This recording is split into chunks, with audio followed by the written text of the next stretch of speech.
హబక్కుకు గ్రంథం అంతా ఇదే. ఏంటి నువ్వు చూడవా, అసలు ఉన్నావా నువ్వు? ప్రపంచంలో ఉన్న అన్ని రకాల భక్తులకు ఇదే క్వశ్చన్. అయితే భక్తులు ఏం ఎక్స్పెక్ట్ చేస్తారంటే జరగంగానే ఆయన కత్తెత్తుకొని వచ్చేసి వేసేయాలనుకుంటారు. But God doesn't work like that. ఆయన అలా పనిచేయడు. ఆయన ఏమంటాడు అని అంటే, నా ప్లాన్ ఒకటి ఉంది, నేను చేస్తున్నా. అప్పుడు హబక్కుకు కోపం వచ్చి దాన్ని ఏమంటారు, అలిగితాడు. అలిగి పై గోపురం ఎక్కి మఠం వేసుకొని కూర్చుంటాడు. నువ్వు చెప్పు నాకు ఇప్పుడు ఆన్సర్. భక్తిహీనులు, అసలు భక్తి లేని వాళ్ళు, మాకంటే తక్కువ నీతి పరులు వచ్చి మాకు బుద్ధి చెప్తారా?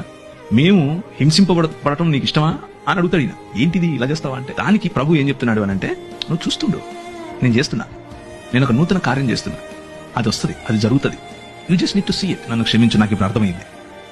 నువ్వు చేస్తున్నావు పని, యూఆర్ వర్కింగ్ బిహైండ్ ఇట్, కాకపోతే నేను అనుకుంటున్న పద్ధతులు చేయట్లేదు. నాకు ఇప్పుడే ఇక్కడే ఇలాగే పైనుంచి ఉరుములు పడాలి, కింద భూమి పగిలిపోవాలి అని నేను ఎక్స్పెక్ట్ చేస్తున్నాను. అలా కాదు. You have a different way.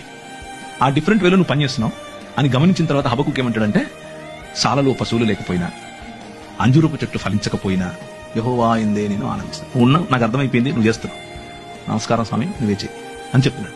So final గా వాళ్ళు పనిష్మెంట్ కు లేకపోతే తీర్పు అనేది ఆయన చేతిలో. Let's put it this way. మనం అనుకున్నట్లుగా కాకపోయినా ఆయన తనదైన శైలిలో, తన పద్ధతిలో సమస్తాన్ని నూతన పరుస్తున్నాడు. కొందరికి ఛాన్స్ ఇచ్చి నూతన పరుస్తాడు, కొందరికి పళ్ళు రాలగొట్టి నూతన పరుస్తాడు. రెండిట్లో ఏది కరెక్ట్ అనేది ఆయనకే వదిలేద్దాం, ఆయన చేస్తాడు. He is doing it.